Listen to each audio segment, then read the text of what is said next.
तो कहते हैं तद भेदान क्रमेण आह। अब तस्य मन काव्यस्य भेदान मन भेद को, क्रमेण मन क्रमशः, आह मन कथयामि। अब काव्य भेद को कहते हैं। तो देखो क्या कहते हैं, इदम उत्तम अतिशयनी व्यंग्य वाचा ध्वनिर्बुधै कथिता। पहला काव्य का भेद कहा ध्वनि, ध्वनि काव्यम है ना, जिसको उत्तम उत्तमम इदमम इदम ध्वनि बुधै इदम उत्तमम ध्वनि कथिता।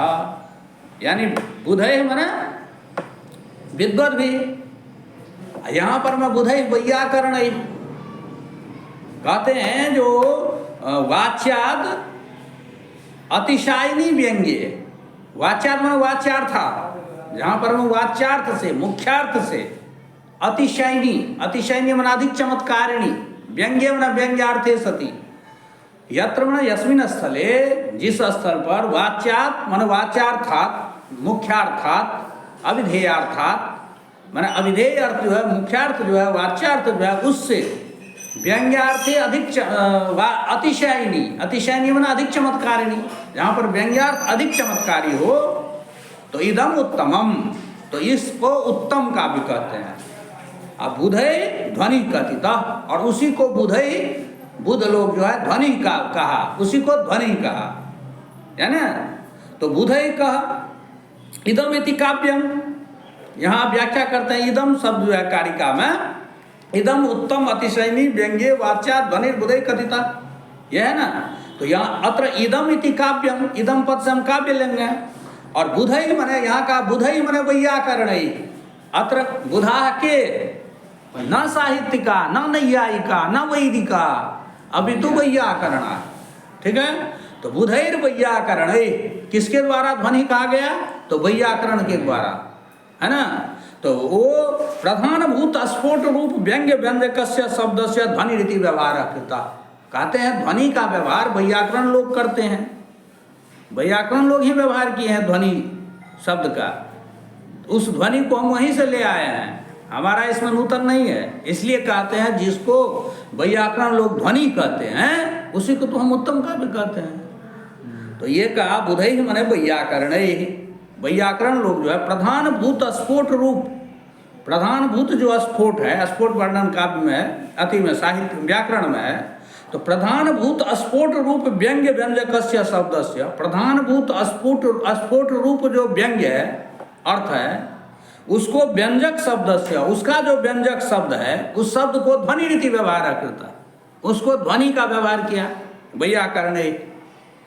ततस, तो कहते हैं ततस माने तदनंतरम, तत्पश्चात तन्मतानुसारी भी रण्यरपि, उनके मत को अनुसरण करने वाले जो अन्य लोग हैं, तो हम लोग तो वैयाकरण व्याकरण के मत के अनुसारी हैं, तो ततस तन्मतानुसारी भी रण्यरपि, उसके बाद उनके मत को अनुसरण करने वाले अन्य लोगों के द्वारा न्यग भावित वाच्य, न्यग भावित माने गुणीभूत वाच्य, माने जहाँ पर वाच्य अर्थ गौण हो जाए, और व्यंग्य व्यंजनक क्षमस्य शब्दार्थ युगलस्य, जो व्यंग्य और व्यंजन के योग्य है शब्दार्थ युगल, उसके लिए हम ध्वनि पद का व्यवहार किया, हो गया। यथा जैसे देखो उदाहरण में देता है कि निःशेषत पढ़ो, निःशेषच्युत चंदनम स्तन तटम निर्मृष्ट रागोधरो नेत्रे दूरमनंजने पुलकिता तन्वी तवेयं तनु मिथ्यावादिनी दूति बांधव जनस्याज्ञात पीडागमे वापिं स्नातुमितो गतासि न पुनस्तस्याधमस्यन्तिकम्। तो इति तो पठितम अस्ति, तो कहता है अत्र तदंतिकम एव रंतुम गतासि इति प्राधान्येन अधम पदेन व्यज्यते। तो यहाँ तो पद्य में तो कह रहा है, पद्य में क्या कह रहा है, वापिम स्नातुम इतो गतासि, त्वम इतः वापिम स्नातुम गतासि, तुम यहाँ से वापी में स्नान करने गई थी, न पुनः तस्याधमस्य अंतिकम, तस्याधमस्य अंतिकम न गतासी, तुम जो है उस अधम के पास नहीं गई थी, तुम तो वापी में स्नान करने के लिए गई थी, ये कह रहा है। लेकिन इसका व्यंग्यार्थ ये कह रहा है कि अत्र तदंतिकम एव रंतुम गतासी, लेकिन ये व्यंग्यार्थ क्या आ रहा है कि तदंतिकम एव माने उसके समीप ही, उसमें भी रंतुम गतासी न तो स्नातुम, वापिम स्नातुम न गतासी तदंतिकम एव, अधमस्य तस्य अधमस्य अंतिकम समीपम एव रंतुम गतासी, रमन करने के लिए गई थी। इति प्राधान्येन अधम पदेन व्यज्यते। एतादृश अर्थः अधम पदेन व्यज्यते, माने अधम पद जो वहाँ है उसका व्यंग्यार्थ आ रहा है। ये न तो शब्दार्थ है न तो लक्ष्यार्थ है। ठीक है, ये बात कहा। तो ये हो गया उत्तम काव्य। तो एक भेद माना इसको जो है उत्तम काव्य मानते हैं, और दूसरा भेद है अतादृशी गुणीभूत व्यंग्यम व्यंग्ये तो मध्यमम। दूसरा है मध्यम काव्य। ठीक है, दूसरा कौन सा काव्य है? मध्यम काव्य। मध्यम काव्य। तो मध्यम काव्य कहते हैं अतादृशी व्यंग्ये गुणीभूत व्यंग्यम मध्यमम अतादृशी व्यंग्ये, माने व्यंग्य माने व्यंग्यार्थ, अतादृशी माने न तादृशी माने वाच्यार्थ अधिक वाच्यातिशायनी न, है ना, यानी पहले जो कहा गया वैसा नहीं, वैसा नहीं। यानी इसमें जो है वाच्यार्थ से व्यंग्यार्थ अधिक चमत्कारी नहीं होगा, सो कह रहा है। तो अतादृशी न तादृशी व्यंग्य माने व्यंग्यार्थ है, माने उस तरह के व्यंग्यार्थ यदि नहीं आएगा तो गुणीभूत व्यंग्यम तो मध्यमम, उसको गुणीभूत व्यंग्य कहते हैं, और उसी वही गुणीभूत व्यंग्य जो है मध्यम काव्य हुआ। अतादृशी गुणीभूत व्यंग्यम, अतादृशी व्यंग्ये गुणीभूत व्यंग्यम। गुणीभूत व्यंग्यम माने गुणीभूत माने गौणीभूत, जहाँ पर में गौण हो गया है व्यंग्य अर्थात जत्र गौण अभवत व्यंग्य अर्थात जत्र असो गुणीभूत व्यंग्य या व्यंग्यार्थ। ठीक है, तो ये गुणीभूत व्यंग्य जहाँ पर व्यंग्यार्थ गौण हो जाए, वाच्यार्थ ही अधिक चमत्कारी हो, तो वहाँ पर में क्या हो जाएगा?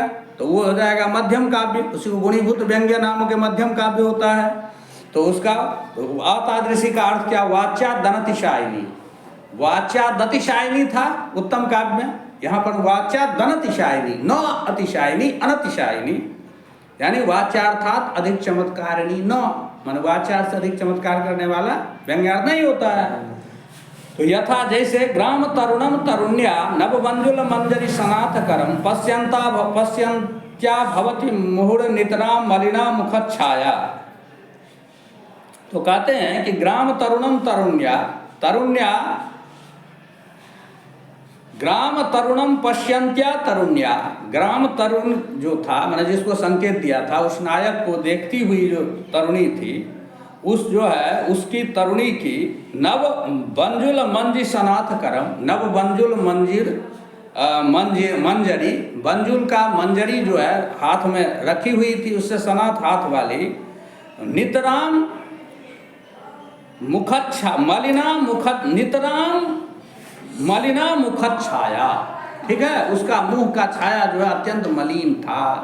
तो यहाँ इससे स्पष्ट हो गया है कि वो ग्राम तरुण को देखती हुई हाथ में उसका जो है बंजुल मंजरी से सनाथ कर है, ऐसा हाथ में है बंजुल मंजरी, और उसका मुंह जो है उसको देखते हुए इसका मुंह मलिन हो गया। तो इसका मतलब है कि वो उसको बोला होगा कि हम आ रहे हैं और मिलने नहीं आया, इसलिए मुंह सूखा है। तो व्यंग्यार्थ क्या हुआ कि तदपे, तो यहाँ व्यंग्यार्थ कहता है कि अत्र बंजुल लता गृहे दत्त संकेता नागता इति, मैंने बंजुल लता गृह में संकेत दी थी लेकिन वो आया नहीं, इति व्यंग्यार्थम। तो ये व्यंग्यार्थ आ रहा है। तो ये व्यंग्यार्थ वाच्यार्थ से अधिक चमत्कारी नहीं है।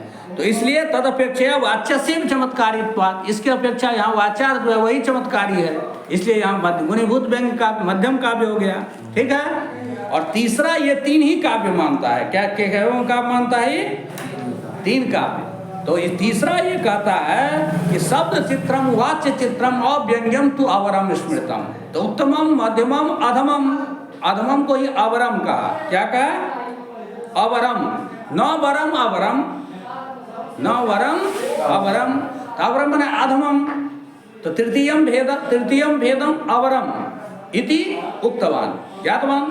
तो उसका लक्षण कहते हैं शब्द चित्रम, जहाँ पर शब्द की विचित्रता हो, वाच्य चित्रम, और जहाँ पर अर्थ की विचित्रता हो, लेकिन अव्यंग्यम, अव्यंग्यम माने व्यंग्यार्थ रहितम। तो व्यंग्यार्थ रहितम यदि भविष्यति तर्हि तो काव्यम एव न भविष्यति। जतो ही व्यंग्यार्थ एव काव्य से आत्मा ध्वनि, काव्य की आत्मा तो ध्वनि है, तो यहाँ कहता अव्यंग्यम इत्यस्य अर्थः वर्तते स्फुट व्यंग्यार्थ रहितम, जहाँ व्यंग्यार्थ स्फुट ना है, अस्पष्ट ना हो। व्यंग्यार्थ है लेकिन स्फुट नहीं है, तो वो अब अधम काव्य हो जाएगा। वो अधम काव्य को शब्द चित्र, कहीं कहीं शब्द की विचित्रता वैचित्र रहता है, कहीं के अर्थ की वैचित्रता। चित्रमिति गुणालंकार युक्तम, चित्रमिति गुणालंकार युक्तम माने गुण और अलंकार से युक्त होगा। अव्यंग्यम इति स्फुट प्रतीयमान अर्थ रहितम, अव्यंग का अर्थ है कि स्फुट प्रतीयमान अर्थ से रहित होगा, वो अवडम मनाधमम काव्य होगा। जैसे उदाहरण में दिया, देखो ये श्लोक जो है इसमें शब्द विचित्रता है, गुण अलंकार है। देखो पढ़ो, स्वच्छंदोच्छल दक्ष कच्छ कुहरच्छाते तराम्बुच्छटा मूर्छन मोह महर्षि हर्ष विहितस्नानः निगाहनायवः भिद्या दुद्यदुदार दर दुर्दरी दीर्घा दरिद्रद्रुमा द्रोहो द्रेक महोर्मिमेदुरमदा मंदाकिनी मंदताम। ये हो गया शब्द चित्र का उदाहरण। वाच्य चित्रम यथा अर्थ चित्र का उदाहरण देखो, विनिर्गतम मानदमात्म मंदिरात् भवत्युपसृत्य जदृच्छया पियम ससंभ्रमेन्द्र धृतपातितार्गला निमीलिताक्षीव भियामरावती। ये हो गया। तो ये 3 भेद हुआ, और रस गंगाधर कार इसी को 4 भेद मान लिया। मतलब इसका 4 भेद। हाँ, उत्तम उत्तम, उत्तम, मध्यम और अधम। ठीक है, तो यही बात है। ये शब्द चित्र और चित्र को दोनों को एक मान लिया, अवडम अधमम, इसी को वो जो है तो नीचे लेकर चले गए। ठीक है, तो ये भेद है। तो इस प्रकार से काव्य प्रकाश का प्रथम उल्लास समाप्त हुआ। समझ रहे हैं?